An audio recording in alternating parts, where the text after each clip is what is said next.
Welcome to the second in our series of cybersecurity career intelligence podcasts.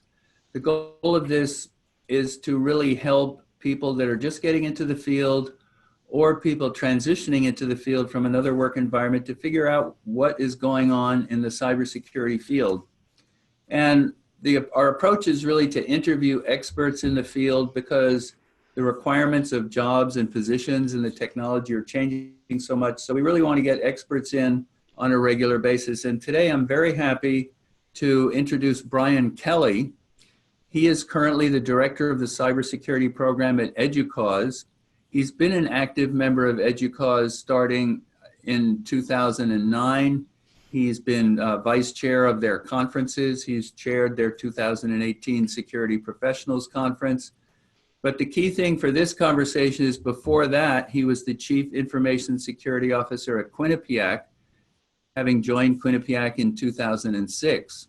He started his information security career with the United States Air Force, and he also holds bachelor's degrees and master's degrees in cybersecurity.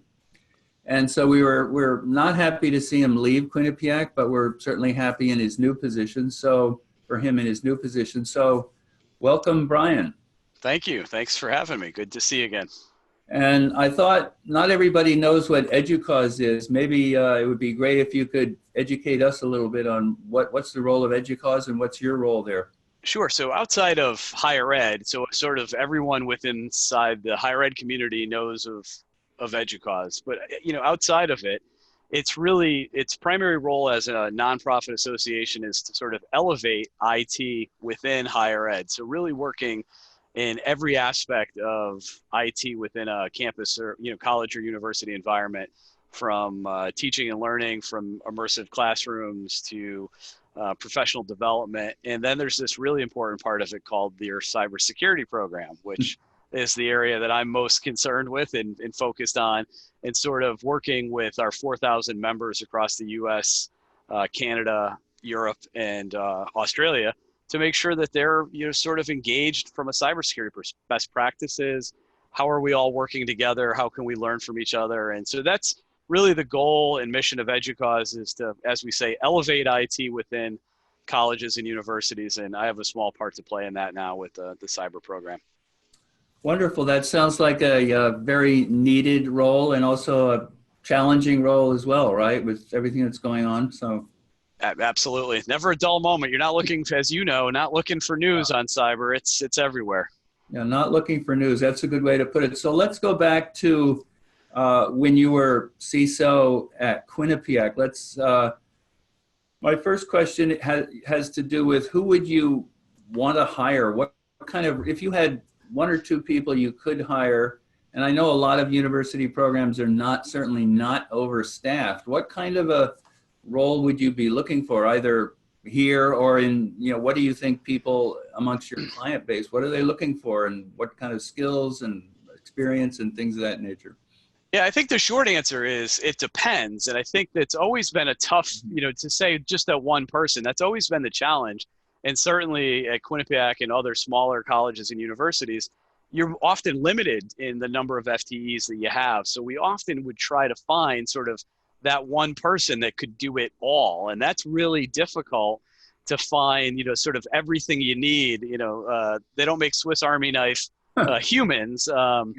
So, it's such a broad field, right? So you have people that are really good at policy, right? And they really enjoy writing and talking about information security or cybersecurity policies, but those people might not be very good at programming or coding. So it depends on the institution, right? I keep coming back to that. It depends on the need of the organization. I think for someone starting out, the more well-balanced you can be, the closer that you can sort of be to that Swiss Army knife is important, right? And then we talk about soft skills, the ability to sort of articulate a message, work through a problem, critical thinking, some of the things that are critical in an academic setting, really translate well to cybersecurity as a profession.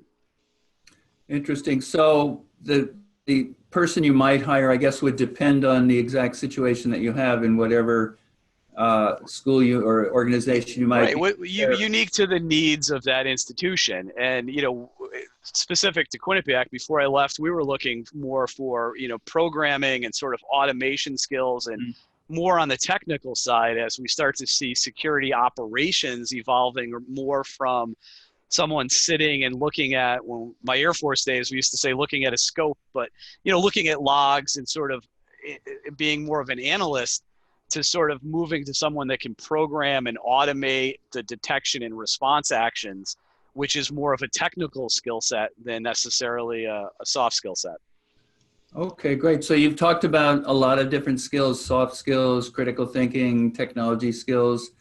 So let's go back to when I think you joined Quinnipiac around 2006, but you already had experience with information security in the Air Force before that.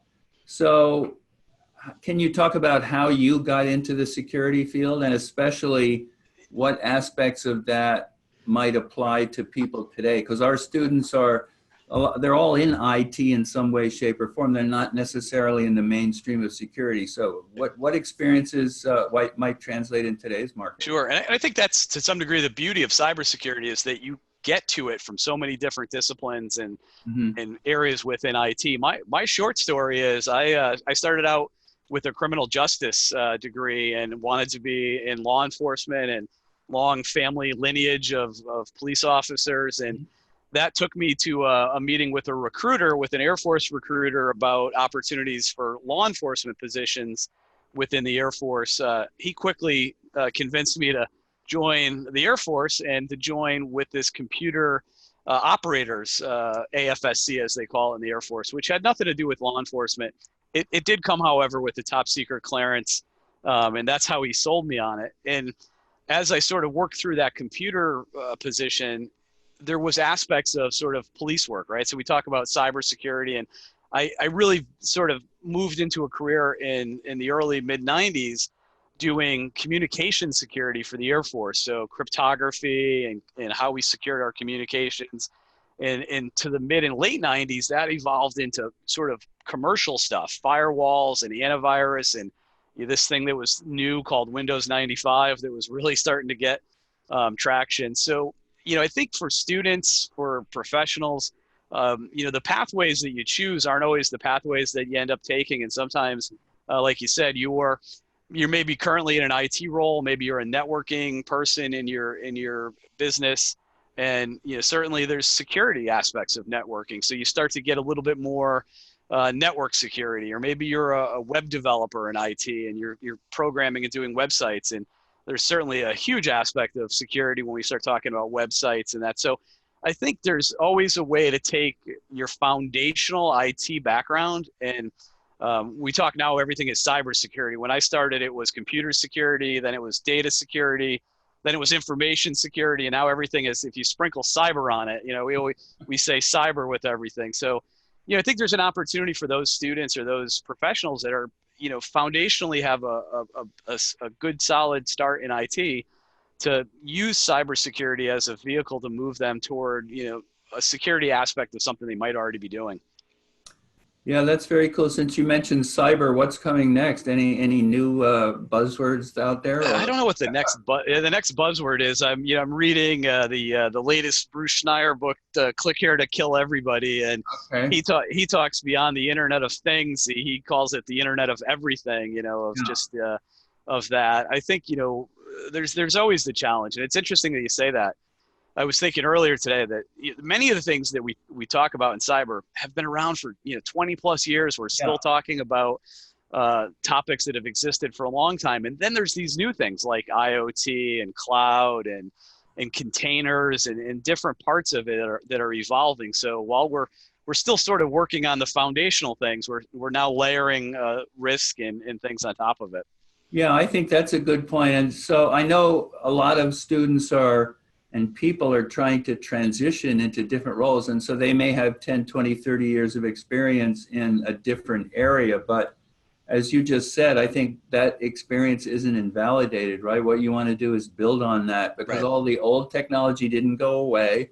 and the old, the basic ideas didn't go away. So there is some new technology that's coming along, but the old stuff isn't obsolete. No, absolutely. And you think if someone says, well, I was an old mainframer and I worked in the VAX era or what have you, conceptually where we are with cloud is, it used to be in the data center. Well, the cloud is a data center. It just isn't necessarily on your premise. So, what's old is new again in some degree. And it still resonates for those students that have maybe been around for a little bit. Yeah, that's very cool. So let me sort of transition to one other question is, so let's say you're in an enterprise size firm, whether it's academia or not, and you're not in the information security group. Based on your experience, what kinds of strategies would you use? How do you segue from your security group into more of a focused security rule?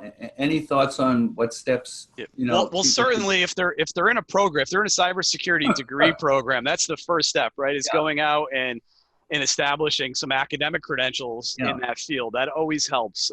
Again, within the size of the company, you might be able to work on, cross-departmental project teams. Depending on that size, you might have an opportunity to sort of participate with the security project at the company. If it's a smaller firm or if it's a place where you don't have access, I often tell students to look for volunteer opportunities, whether that's a local senior center or something within their community where they can volunteer to, do a health check or a vulnerability assessment, gives them some skills, some real world resume type work. Volunteering, we see a lot of with high schools these days. So within your communities, there's opportunities for sort of resume and skill building that then maybe leads back. And that's always the challenge, right? Is how do you get the job without the experience, and how do you get the experience without the job, right? Is certainly the challenge that hasn't changed much, but I think there's some opportunities to sort of volunteer and maybe get some exposure that you wouldn't have an opportunity within your own companies. Yeah, I think that's extremely good advice. By doing some of this volunteer work, you're helping the community, you're getting new experience, you're getting things on your resume, because you want some hands-on experiences to put on there to get that, the door to the next job to open. So I'm sorry to see you left Quinnipiac. That's really good advice. So outstanding. Yeah, very good. Well, do you have any contact? Are you giving any talks or any way people that listening could contact you, or any information you want to share? Yeah, so I'll share my, I'm fairly active on social media, on Twitter, on LinkedIn. I'll provide my email that you can share. No local speaking engagements on the agenda just yet. We're hosting a conference in Chicago next week. We've got about 900 people coming for that. And, that'll keep us busy. But, the other thing too, and we didn't talk about, is certainly the networking, reaching out to folks, always open to connect with students, with professionals.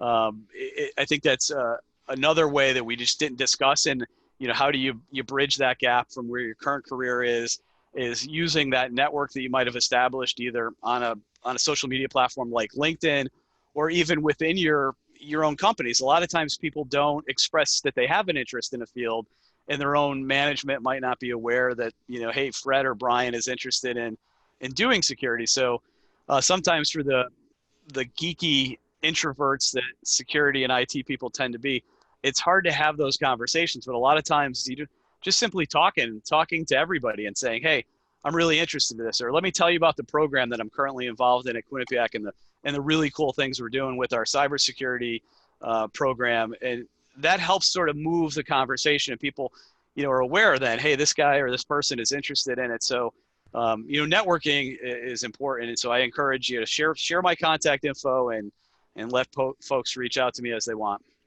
Thank you very much, Brian. Thanks so much for your time and good thoughts. And thanks to all for listening. And next week, we'll have another cybersecurity leader.